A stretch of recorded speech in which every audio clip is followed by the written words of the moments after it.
할렐루야. 오늘은 레위기 9장 말씀 함께 은혜를 나누겠습니다. 오늘은 아론이 제사장으로서 첫 제사를 드리는 장면입니다.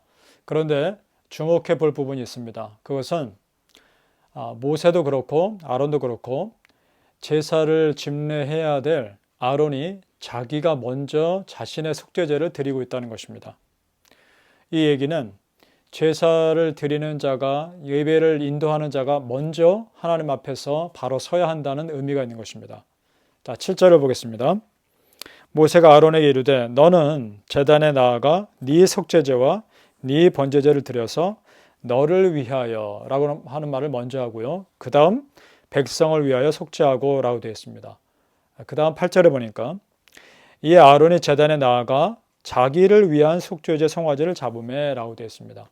자, 여러분, 영적 지도자가 바로 서 있지 않으면, 예배 인도자가 바로 서 있지 않으면 그 예배가 하나님 앞에 제대로 드려질 수가 없는 것입니다. 그래서 사단은 오늘도 예배를 인도하는 사람들을 공격합니다. 그 영적 공격이 참 심하죠. 그래서 충분히 기도로 준비되어 있지 않고 은혜로 말씀으로 준비되어 있지 않으면 그 예배가 예배 가운데 방해가 되는 것입니다. 여러분, 그래서 우리는 예배 인도자들, 앞에서 찬양 인도하는 분들, 또 말씀 전하시는 목사님들, 그리고 예배를 앞에서 섬기는 모든 사람들 기도해 주셔야 합니다. 중보 기도가 굉장히 필요한 것이죠. 그래서 예배가 잘 드려지고 은혜의 통로로 그들이 사용될 수 있도록 여러분 축복해 주셔야 합니다. 그것은 곧 내가 드리는 나의 예배를 위해서도 유익하기 때문입니다. 사단의 그러한 영적인 공격을 알고 말씀과 기도와 또 하나님께서 주신 은혜로 충분히 보호받을 수 있도록 우리 함께 노력해야 되는 것이죠. 내가 먼저 예배자가 되지 않고서는 하나님의 직분과 사명을 능히 감당할 수 없는 겁니다. 그래서 여러분, 교회에서 가장 본질되는 게 뭐겠습니까? 예배입니다. 교회의 존재 이유는 예배입니다.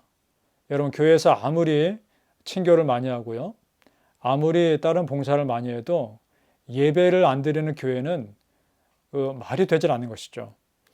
교회는 다른 거 다 부족해도요, 예배만큼은 정말 열심으로 드려야 하는 것입니다.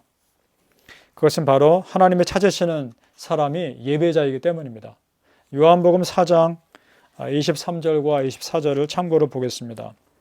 요한복음 4장 23절, 24절에 보면 아버지께 참되게 예배하는 자들은 영과 진리로 예배할 때가 오나니 곧 이때라. 아버지께서는 자기에게 이렇게 예배하는 자들을 찾으시느니라. 하나님은 영이시니 예배하는 자가 영과 진리로 예배할지니라. 이렇게 되어 있습니다. 여러분, 하나님이 찾으시는 사람은 다른 사람이 아닙니다. 예배하는 자입니다. 오늘 저와 여러분 정말 우리가 예배자로 서시기를 축복합니다. 월요일부터 토요일, 주일 하루하루가 예배하는 삶 되실 수 있기를 예수님 이름으로 축복합니다. 사실 아론은 대제사장의 자격이 없습니다. 왜냐하면 출애굽할 때 광야에서 금송아지 우상숭배 사건이 있었습니다. 모세가 율법을 받으러 시내산에 올라갔을 때 40일 동안 내려오지 않자 이스라엘 백성들이 기다리지 못한 겁니다. 그래서 금송아지 우상을 만드는데 사실 아론이 앞장서는 장면이 나옵니다. 참 이해할 수 없는 장면인데요. 출애굽기 32장 4절에 이런 내용이 있습니다.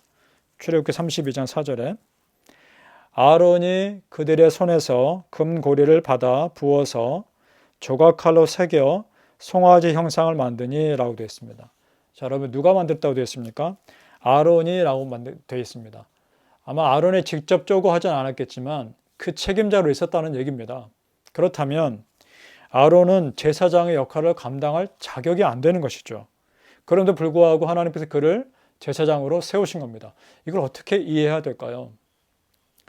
하나님께서는 아론에게 기회를 다시 주신 겁니다. 만약 그 과정 가운데 아론이 하나님께 회개를 했을 수도 있습니다. 어찌됐든 하나님께서 아론에게 기회를 다시 주십니다. 자, 그런데요, 송아지 형상을 만들었던 아론이 자기의 속죄제를 드리기 위해서 8절에 보니까 속죄제 송아지를 잡으며라고 되어 있습니다. 송아지, 금송아지 우상을 만들었던 사람이 실제 송아지로 자기의 죄를 속죄하는 제물을 삼습니다.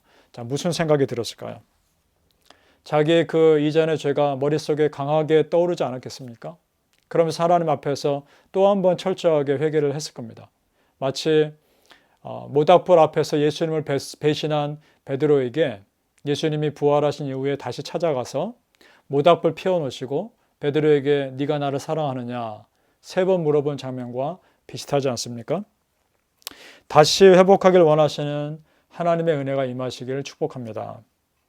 하나님의 완전한 용서와 회복은 정말 완전한 것입니다. 하나님께서 24절에 보니까 아론의 속죄제를 기쁘게 받으셨다는 걸 알 수 있는 장면이 나옵니다. 이렇게 되어 있죠.